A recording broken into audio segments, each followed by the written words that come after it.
Hello and welcome to the 2019 National Rifle League Mid-Season Report. My name is Tyler Frainer, Director of Match Operations, and with me is Travis Ishida, President of the National Rifle League. What are we going to be discussing today? Well, we're going to have an interesting show talking about all the matches that have occurred so far in the 2019 season. Then we're going to talk briefly about the new scoring system and then how it's affected the competitors, and we're going to review the top 5 scores. After that, we're going to talk about the 6 remaining matches and the championship event. We're also going to be discussing safety, sportsmanship, and finally, we're going to talk about some exciting news from our sponsors. So to begin our first segment, we're going to be talking about our matches that occurred so far in the 2019 season. To begin with, we had in February in Arizona the AXISWORKS Long Range Challenge. That was put on by match directors Christopher Tressler and Rusty Ulmer. Yep. Really dynamic, good team who did a really good job for the National Rifle League. Has become one of our flagship events. Both of these gentlemen have contributed both with their match directing skills, but also have been instrumental in creating some good changes with our rules this year. So let's talk about that match. What about that rain? That rain was intense. I mean, it rained so hard at Big Sandy that it actually created a flood down one of their channels where you have to cross in order to get to the match. And because of that, it created some logistical nightmares. Logistical nightmares, but again, this is precision rifle. We have a bunch of talented people, we have a bunch of giving people, and we had people rushing to our aid to try to figure out a solution to keep the match going. Shout out to Beard Owens, who brought up his 1.5 to try to ford the river, which would have worked, but would have taken some time, and ultimately we found an alternative path. But an excellent shoot, extremely interesting course of fire. In my, 8 years of shooting now, this is the first course of fire where I was able to shoot on one course of fire in all 3 directions. We shot north, we shot west, we shot south. The only thing we didn't do is shoot east. Really interesting course of fire. Had us dealing with 3 different wind conditions. Was a lot of fun. And then also another course of fire that was extremely interesting was a blind stage that's been copied a lot this season already. You witnessed most of that with your filming. You want to tell us about that blind stage? So that blind stage was a ton of fun. I believe Regina and Tim Milkoviches were both running that stage. And it consisted of a bunch of different props where competitors had to go up and figure out how to build these props to shoot over a predetermined line. You couldn't shoot under it, you had to shoot over it, and you had to build a prop, a shooting platform, whatever you could to get high enough and stable enough to engage and hit those targets. We saw a ton of different things, some things that were just completely comical, and some guys that were just a stroke of genius that just made a ton of sense.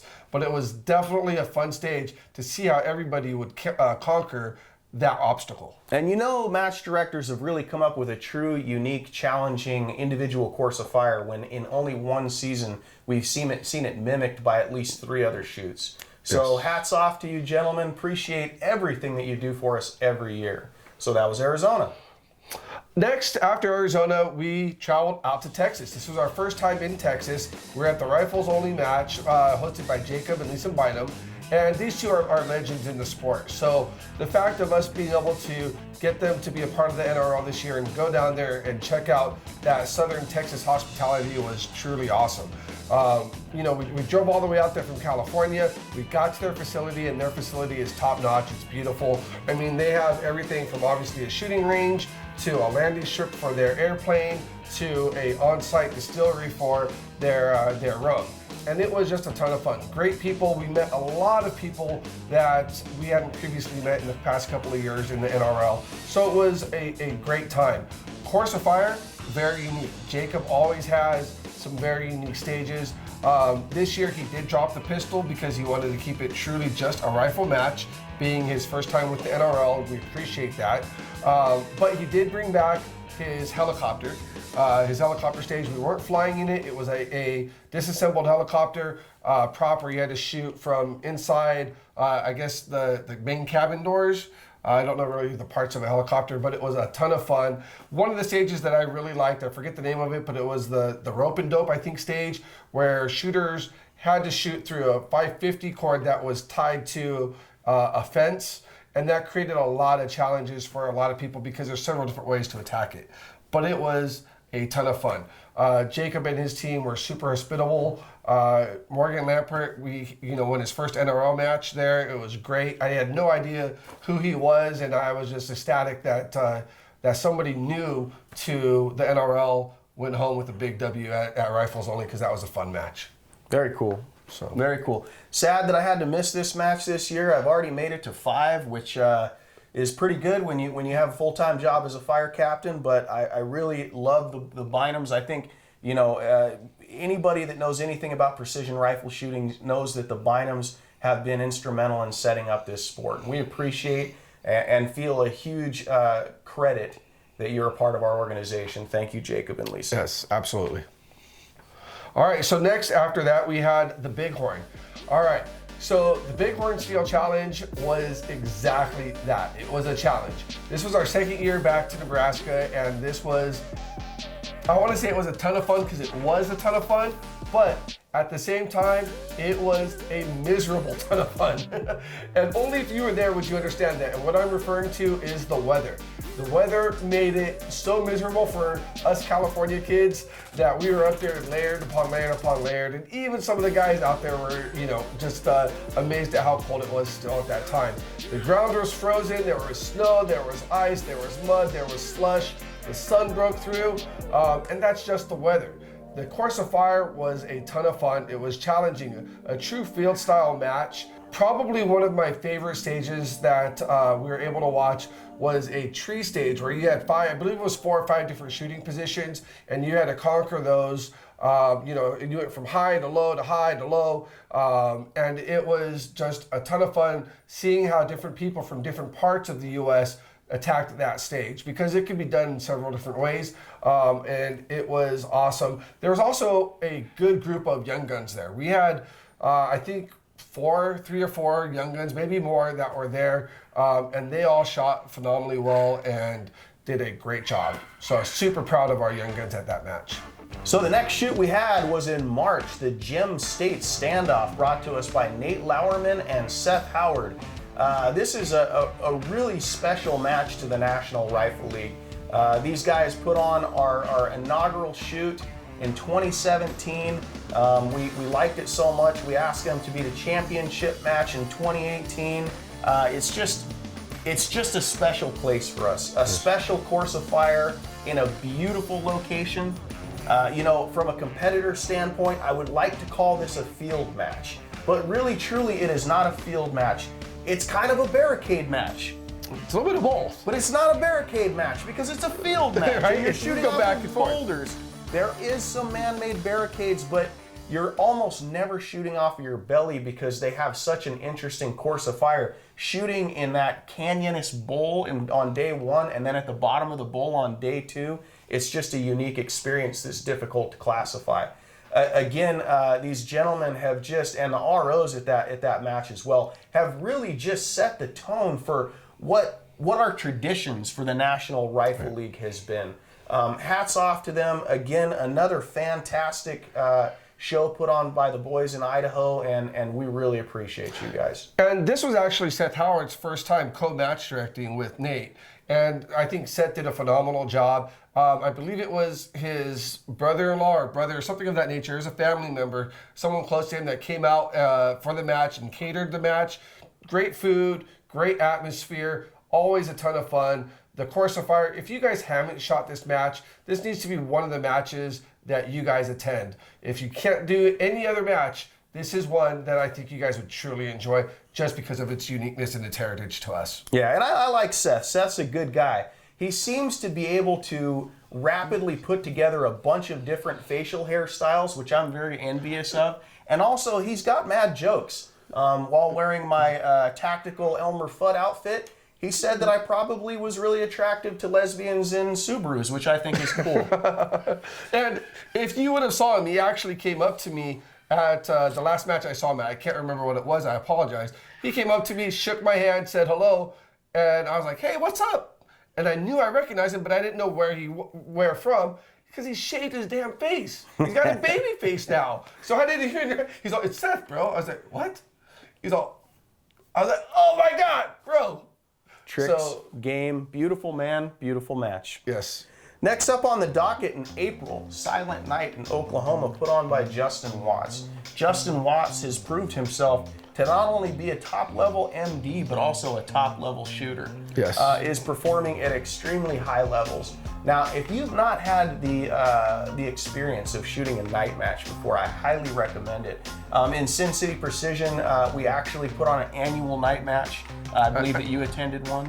Two. I missed that night match. Two. Brittany actually kicked half of the squad, or half the match's butt the last time we shot it. That's right. She dominated. Shooting at night is a good time, and Justin Watts and team has put on one hell of a good show at Fouled Bore Precision. We're lucky and fortunate to have them and the Okies on board with us. The other thing about that match, suppressed match. Suppressed, yes. So, I mean, for me as a competitor, very nice to be able to not worry about hearing protection, be able to have conversations without, not realizing that you're yelling at each other. I can only imagine that it creates something interesting for you being on the filming portion of it. So the filming portion of this year was really unique because last year I was able to actually compete in that match and I had a ton of fun.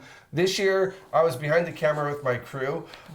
It was a very, very challenging match to film because last year, the season that we shot it in, we had a full moon. This year, we didn't have a full moon, which made not only the match more challenging because it was a little bit darker, it was a little bit harder to see some of those targets, but from a filming perspective, less light, harder to film, harder to take pictures, so it created unique challenges. What I really liked about the match this year was seeing it from our perspective. Last year I saw it as a competitor's perspective, and I had a ton of fun. I had some experience shooting the Sin City matches, as you previously mentioned. But from a viewer or a guest's perspective, so to speak, it was a lot of fun because I was able to see how some of the top shooters in the nation attacked a night course. Because to me, it's different than a regular day match. Well, you didn't probably pick up anything from my shooting because I did terrible at that match, but I still had a good time. Hey, next up in May, we had the JC Steel Target Challenge put on by Caracal and Jake Vibert. Jake Vibert, with the exception of maybe Jacob and Lisa Bynum, is at this point probably the most experienced match director in the entire country. I'd have to agree with that. He puts on a ton of great matches throughout the year, club level matches, small day matches, and national level matches for both companies. Yeah, just a good guy, good company, JC Steel. I'm gonna try to limit how much time I spend talking about the helicopter stage because I was almost done after the helicopter stage. I had the time of my life and almost was just ready to go home because I was on cloud nine. Helicopter picked you up, you got to fly down a canyon, and 30 rounds out of that Caracal 223 with ammunition sponsored by Swannies. Yes. Oh man, and I was grinning from ear to ear, my face hurt after that. Excellent time shooting out of that helicopter. After that, man, the course of fire was solid. 2 excellent shooting locations that offered an extreme variety in wind conditions, in hill conditions, in terrain, as well as the different courses of fire that Jake was able to come up with. And just what a tremendous match. So Jake always tries to do one up to himself, right? He's always pushing that bar. The helicopter's been great, and I think that's a staple of that match. Caracal and Swannies, they did an awesome job supporting that portion of the match. What I really liked watching was actually on day half of one, when the registration sight-in day, he actually ran one course of fire where you actually pretty much had an obstacle course of, it was like 5 or 6 different places that you had to run and stop, and you had to run down a ravine and up. It was 20 courses of fire. Was it 20? I think it was 20 courses of fire. I stopped running after 8. I was like, I'm out of breath. 8 is good enough for me to film. Well, okay, it was 20 shots, 10 different props. I think they said it was a half mile of running with a canyon in the middle. They gave you 30 seconds in between shooters because if you caught them, passed them, that's fine. The guy in front of me was kind of dogging it a little bit. They gave him a 2-minute head start. They gave the shooter after me, who was Janae Frainer, a 15-second lagged behind me because they thought she was going to catch and pass me. Ain't no way in hell that was happening. So I may not have shot very well, but I'm telling you right now, I trucked it past my lung capacity because I was not about to live that down. Another thing about the JC Steel Challenge, apparently there is a new trend going on in Washington. It's a stink bug eating competition. The stink bug, yes, Stink bug eating I heard about this. Yep. I believe Darren Tone I missed it, last year ate a stink bug. Swear to you, they have some kind of genetic modifications going on in Washington. Josh Clough backed it up this year after you challenged him for $500, ate a stink bug. Swear to you, was this damn big. Well, I mean, it all started because Josh said, well, I would do that for $500. You know, if anybody knows Clough, you know, he kind of throws those out there. So we literally made him eat his words. All right, so next up we have the Prairie Rock Shootout with Lee Anderson, Quentin Wagner, and Luke Schneider. This was our first time at this match, and this trio of guys, they approached us last year at our Wyoming match, the Gunworks match, and said, hey, we want to throw an NRL match, and we could not be happier with them. They threw a phenomenal match. The terrain out there where they're at in western Nebraska, I believe it's western Nebraska, was just absolutely beautiful, completely different from the other half of the state. And this was the first year in the past couple of years that they actually had good weather. The weather held out very well. We were able to complete both days of Courses of Fire. One of the best things that I loved about this match was Lee Anderson, you know, one of the main match directors. He's also a pyrotechnician. Really? Yeah, he's got his licenses and everything. And so what he did this year at the match, during the opening ceremony, is he actually launched fireworks.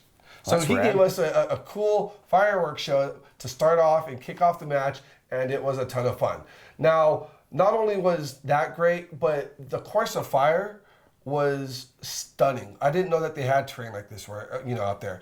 It was just beautiful cliffs, beautiful, everything was just beautiful. The sky, the weather, everything worked out. And we had competitors from all over the place that showed up for this.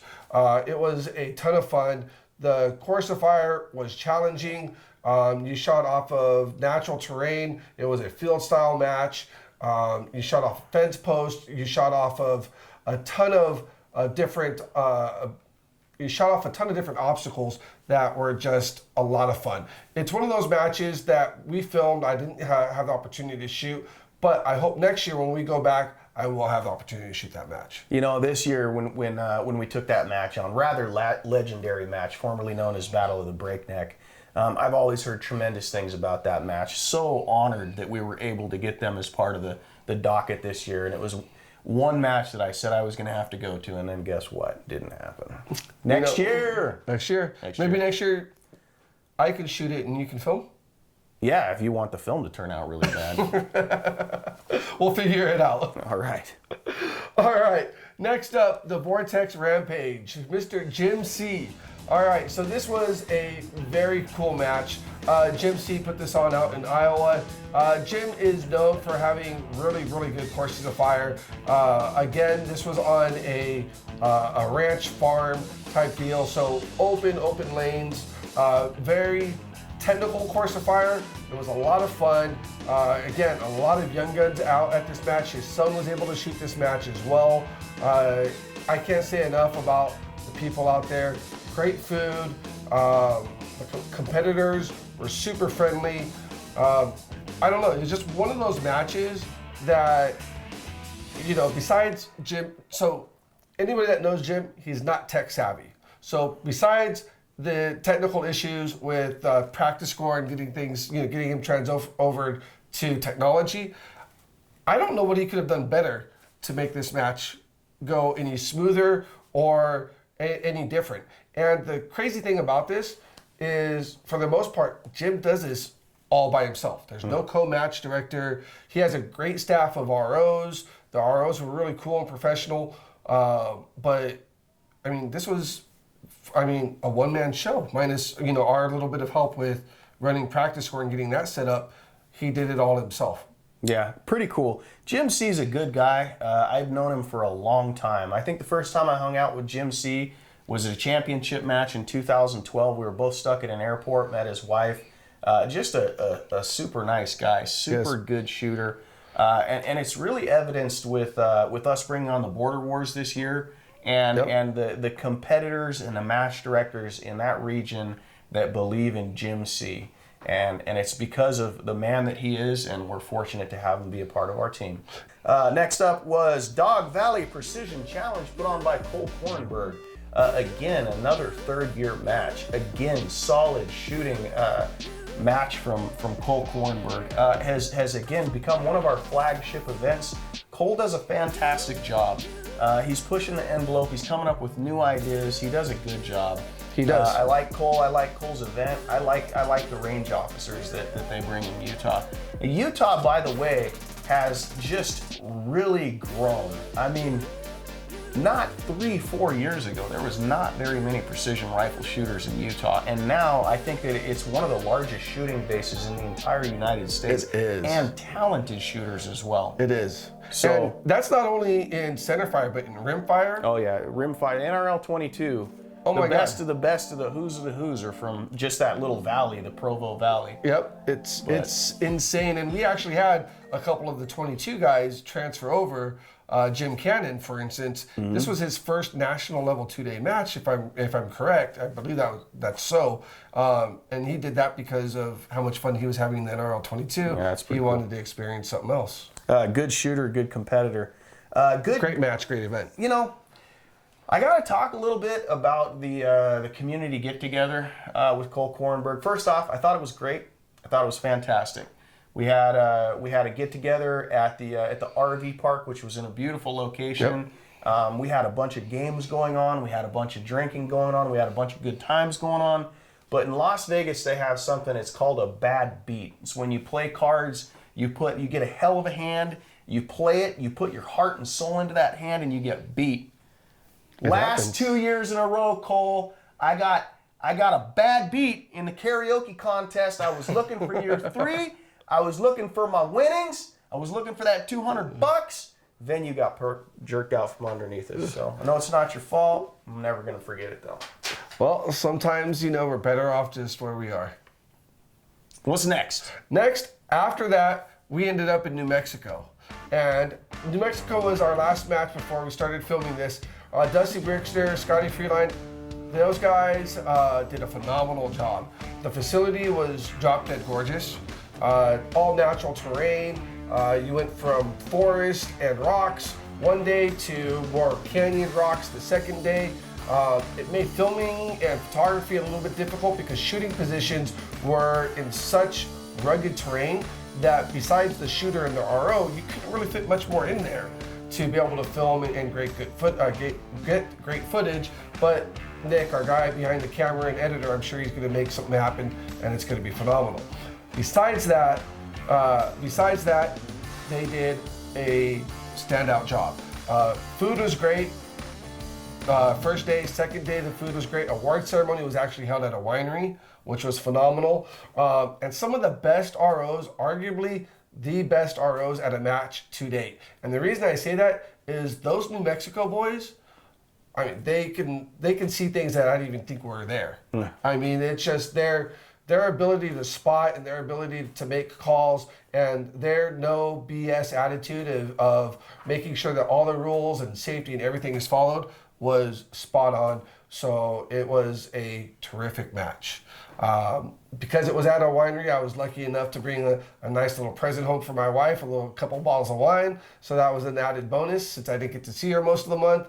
But it was definitely a match I look forward to seeing again next year. Fantastic. So that's the matches that we've had. And I know what you guys are all thinking. You're all thinking that our math is really poor. 16 regular season matches, 17th being a championship match. And what are we doing right now? The mid-season report. Guess what? Once again, it was a busy June. We're 10 matches down. We got 6 remaining. Yes, we do. But we're a little bit behind schedule, but we had to put this show on because it was really highly regarded last year. What's next? Let's talk about scoring. There's 2 types of scoring, two mainline kinds of scoring in precision rifle. To start with is percentage-based scoring, meaning the first place shooter's points. You take your points, you divide it by the first place shooter's points. Now, has been a good scoring system for a long time.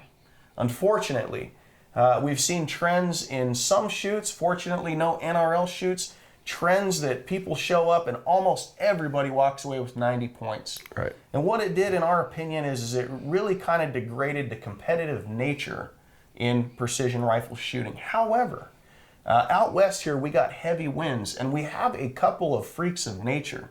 We do. We have John Pinch, we got Jake Vibert, we got Nick Godarzi, we got the Dallins, and on and on and on. And the flip side of percentage scoring is oftentimes we would see the winner and then only one or two shooters with 90% points, some in the 80s, a whole bunch in the 70s and 60s. So it's a good scoring system because it rewards excellence. And ultimately, we're competitors and we appreciate excellence.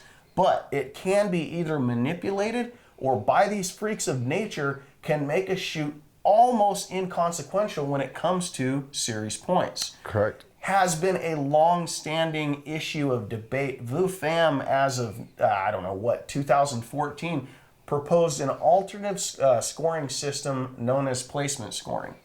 Long and the short, first place gets maximum amount of points, second place gets a percentage lower than that, equal to the rest of the shooters, and last place gets 0 points. Right. Lots of racing, lots of shooting sports use placement type scoring. No two happy medium between the two. It's something that has been talked about for years. We debated it all 3 years of our existence. Yes, we did. Our board of directors, made up of our match directors, all talked about it in great length for at least a month. Ultimately, Rusty Ulmer came up with the first time I had ever heard about it of using both systems, percentage and placement. Marion. So far, it seems like it has really accomplished the goals which we needed. It has leveled out the points. Nobody walks away with points, leaving the rest of the top 5, top 10 with very few points. Has gotten rid of that slump in the 60s and has really evened out the points in a really beneficial way. Ultimately, it seems to be working. However, this is the National Rifle League.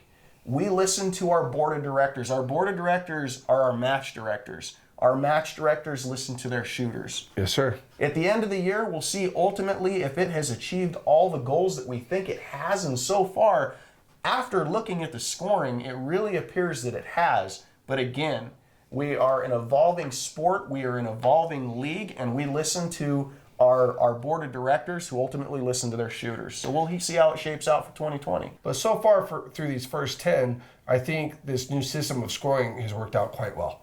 I agree. If you're not familiar with how the system works out, if you look at any one of our newsletters that are put out every month by our own beautiful Brittany Weldon, you'll see a breakdown of how the system works and you'll understand it. Just so that we're clear, each regular season shoot, the maximum number of points you can get is 100 points. The championship match, the big show, is worth 200 points. That means there's a maximum number of points of 500 at the end of the year, and that's what we're all competing for.